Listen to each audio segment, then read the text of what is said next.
بعضې شیان دا رقم دي زموږ د دیوبند علما دا وایي چې ګوره بعضې کارونه بعضې صوفیانو کړي دي. بعضې کارونه بیا هغه نه دی ټګان، هغه نه دو نمبره دی، نه ټګ دی، نه بېدینه دی، نه جاهل دی. بعضې حالات پر خلکو باندې راسي او بعضې کارونه یې کړي. نو اوس ته د دې څه مسلک مه جوړوه، د دې څه دین مه جوړوه چې ده وکړه بله نو تام شروع کړي. تام بعضې اولیاء کرام دي زموږ په بزرګانو کې بعضې دای کسان تېر سوي دي، بعضې شیان یې کړي دي، لیکن هغه دی نه دي، نه له قرآن سره ټکر دی، نه له حدیث سره ټکر دی، نه له مذهب سره ټکر دی، نه زموږ او ستاسې له مسلکه یا په میراث باندې چې دا دین موږ ته راغلی د قرنو د صدیو چې موږ ته راغلی له دې زموږ د اسلافو له طریقې سره ټکر نه وي دا خبره. اوس نو ته دی مه کوه بالا، نو ده دا ته چا موکړي تام دا دنده شروع کړي. لکه دا بعضې وطنو کې دا رواج د خلک له یخه 2 کمیسه اغونځي. سر په خلاص نو پیر صاحب مبارک 2 کمیسه اغوستي، مرید هم بله ورځ 2 کمیسان اغوستي، 3 کمیسان اغوستي. ولې پیر صاحب اغوستی دي، نو خور کې خو له یخه اغوستی و، تا له شیشه اغوستی، تا له چې د دین جوړ کړي. دا اوس دا بزرګي ده، دا دم 2 کمیسه اغوستي. کله کله مرید دی دا لوی غټ دغه یې اغوستی، چپنه یې اغوستي، هغه پوستینه پخواني پوستینانې دغه یې اغوستي، هغه به له یخه اغوستله، دی یې له شیشې اخلي، دی له تقوا او له بزرګۍ اغوندي، دا هم دی بزرګي بولي. که اوس ورته دا سره ګرمي ده، دا تشته اغوستی، دی پیر صاحب اغوستی. چا اغوستی؟ پیر صاحب اغوستی. دا بل یې بالا دین جوړوي، بل یې فرض بولي. اوس که نو پر دې باندې یو حقاني عالم رد وکړي، دی بیا څه وایي؟ پنجپیری دی. څه شي دی؟ پنجپیری دی، وابد دی، بیا مذهبه دی، د الله د دین دښمن دی، د اولیاء کرام پر طریقه باندې رد کړي. لکه دا اوس یو صدقې له مخه ما ته دا خبره وکړه چې الله تبارک وتعالی وایي کونوا مع الصادقین. صادقین به نو څوک نو خو مسلمان به وي، عاقل به وي، هوښیار به وي، د الله دین به معلوم وي، خدای به پیژني، رسول به پیژني. د دې خلکو ملګري سي دوی پر چا راټولي؟ دوی پر لیونیانو باندې راټولي، دوی پر چرسیانو باندې راټولي، دوی پر هغو خلکو باندې راټولي چې هغه ټوله ورځ په نالۍ کې پروت، په مردارو اوبو کې پروت. دی دا څوک بولي؟ دی د قرآن عظیم شان د دغه آیت مستاق دغه بولي. دا بیا د دوی پیر دی، دا بیا دوی په دې پسې منډې اخیستې، بیا په دې پسې بیا د دې اوس که دې پر دې باندې رد وکړي چې دا تاسو څه چم کوئ، دی څه وایي؟ وایي دا خو بیا مذهبه دی، دا څه شي دی؟ بیا مذهبه دی. دی د قرآن عظیم شان د دغه آیات محمل دغه بولي. پوه سوس که نه سوس؟ الله تبارک وتعالی موږ ته وایي چې د چا ملګري سي؟ د صادقینو ملګري سي. نو صادقین څوک دي؟ دا کس به څوک یي؟ په خارج کې به مستاق څوک یي؟ خو یو به مسلمان به یي، عاقل به یي، هوښیار به یي، د خدای دین بیا زده یي، د خدای دین ته به خدمت کوي، بیا یې ته ملګری کېږي. که د چرسیانو د رومیانو ملګری سه، که د دغو ملګري د 14 خولۍ شي پر سر یي، که د دغه ملګري چې دا مرۍ په غاړه یي، که د دغو ملګري چې دا 20 ګوتمۍ په دغه لاس باندې، 20 ګوتمۍ پر دا بل لاس باندې، یا غټ کمیس اغوستی، یا بیا د بي د مای په پرتوګ کمیس یې کښلی دی ورته ناست، هغه تبرکان چې شو ښکاره کوي، د خپل عورت ښکاره کوي، دا د تبرکات بولي. څه شی بولي؟ نعوذ بالله، نعوذ بالله. الله دې موږ له دغه جهالته وساتي. پرون ماښام د لمانځه وروسته ماته یو سړی راغلی، دا سړی چې دی ذاکر انسان دی، ذکر کوي، ښه ذکر کوي، ښه لمونځ کوي، ښه تقواداره سړی دی، کاروباري سړی، خو لیکن دی د ده زړه، قلب، د دماغ د بعضې شیان نشي برداشتولی. بس یو دم یې راته وژړل چې دا خو د امام مهدي صاحب پیدا سوی دی، موږ دوی دلته ناست یو، فلانکی دی، فلانکی دی، فلانکی. باندې ما کرا کښېنه، هلته خپل منځونه کوه، دا نور مسلمانان چې کوم سره کوم منځونه کوي، ته هم دغه رقم منځونه کوه، څنګه ذکرونه کوي، ته هم دا رقم ذکر کوه. ستا دې په خلاص او ته د څه شي اعصابو کمزوري لري، څه دوا ورسره خوره. څه شي خوره؟ دوا ورسره خوره. دا ټوله مشایخ، امیرالمؤمنین د قرار ناست، علما او مجاهدین د ټوله قرار ناست، دی په خبر سوی دی چې امام مهدي صاحب پیدا سوی دی، موږ او تاسو چیرې یو؟ موږ ته دغه ناست، هغه د یوازې ګرځي. څه شي یوازې ګرځي. نو دی دلته دی حکیم الاسلام صاحب موږ ته دا ځای ښیي چې ګوره کله کله پر بعضو خلکو باندې غلبه د حال راغلي، د یو چا حسابي کمزوري. څه شي؟ تا دین جوړ کړی. کله کله د یو انسان دی د ټوله خلک په یو رقم باندې دي، د بعضې خلکو د نفلو، د عبادت، د ذکر، د تلاوت، هغه ځان ته یو ترتیب وي. بعضې خلک شي هغه څه شي، هغه قوي، نو ته اوس دا راولاړېږي له هغه سره دا پر هغه باندې قیاسه یې، هغه څه چمونه کول، هغه ته هم هغه چمونه کوې، سر په خلاص کوم نس خلاص، دی پر هغه باندې رد کوي.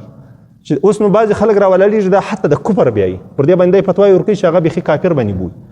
بعضې خلک بیا راولاړېږي بیا کټ مټ دی هم له ځان هغه سړی جوړوي، دی پر دواړو باندې رد کوي چې ما یې کافر بوله، مغلوب الحال دی دا سړی.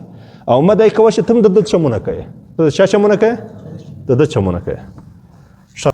خبره دا ده چې موږ ګوره موږ ته فرض که اوس د ذکر یو ترتیب را روان دی، د لویو مشایخ د لویو بزرګانو در روان، موږ دا په چیش باندې عرضو، دا په شرع باندې عرضو. که د شرع سره د ده دا ترتیب برابر و په سر سترګو یې منو، که د شرع سره د ده دا ترتیب نه و مردود دی، نیک کوو، سر په خلاص کوم نسخه. دا مسلک دی دیوبند علماء. اوس که زه راولاړېږم د یو چا طریقت له شرع سره نه ده برابر، موازنت یې نسته، چې شی نسته، موازنت یې نسته، برابروالی نه سره لري، د شرع سره اړخ نه لګېږي، زه دا ردوم، ته به ما په دې باندې بیا چی بولې، بیا به ته ما بې مذهبه بولې، ما به بې دینه بولې. زموږ د دیوبند علماء مسلک دا دی، موږ به پر دې باندې رد کوو چې دا خبرې غلطې دي. بعضې ګوره داسې شیان راغلي دي، په بعضې خاصو ورځو او شپو کې د نوافلو ذکر دی، په بعضې خاصو ورځو او شپو کې د چی ذکر دی؟ د نوافلو ذکر دی. یعنې زه به یو مثال دا درته وایم چې دلته یو لمونځ داسې لمونځ هم شته چې د کوچني اختر په ورځ باندې ته داسې ولاړې کور ته بیا 2 رکعته نفل وکړه، بیا پلنکی ذکر کې وایي دا دوغونه ثواب لري، دوغونه ثواب لري، دوغونه ثواب لري.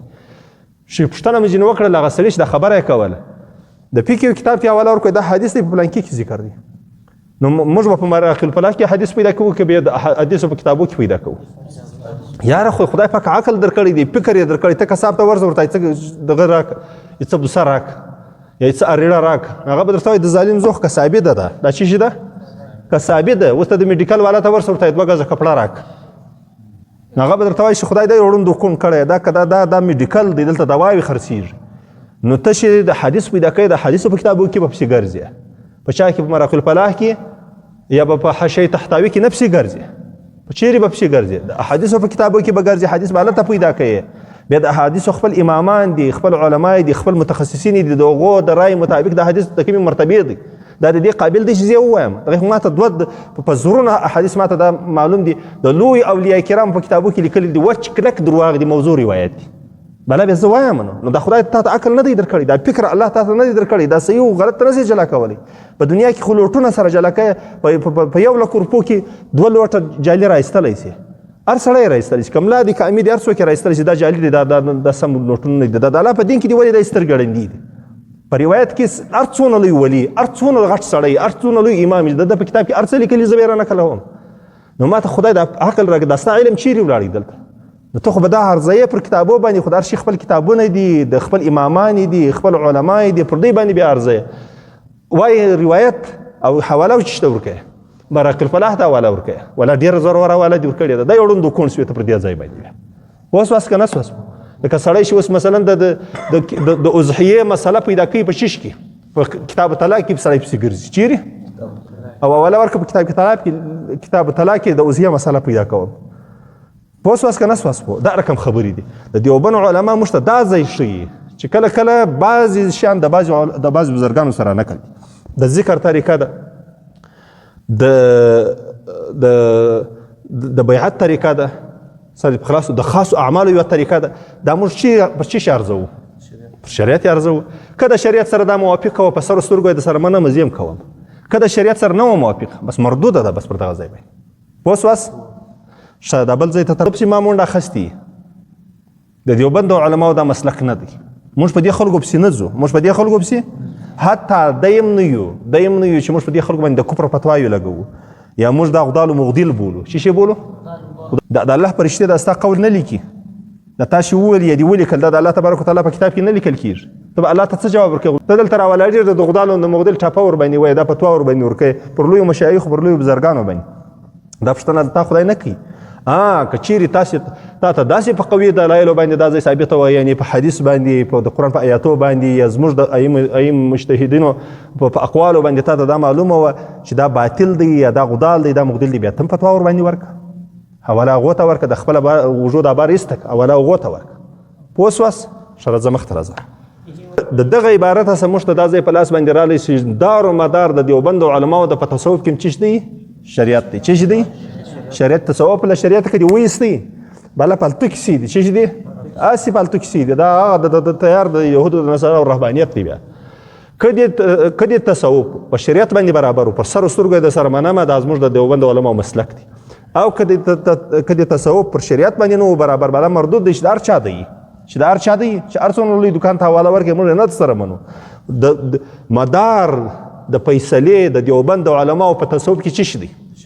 شریعت دی. بس شریعت ته دې ګورم چې شي دی ته په زور ووایه چې شي دی شریعت له شریعت اخوا ته زویه بیا دې دا مردود دی. دا کیسې بیا دا دکانداري پر بل چا باندې کوه. موږ تصوف شریعت طریقت دا ټول یو شی دی.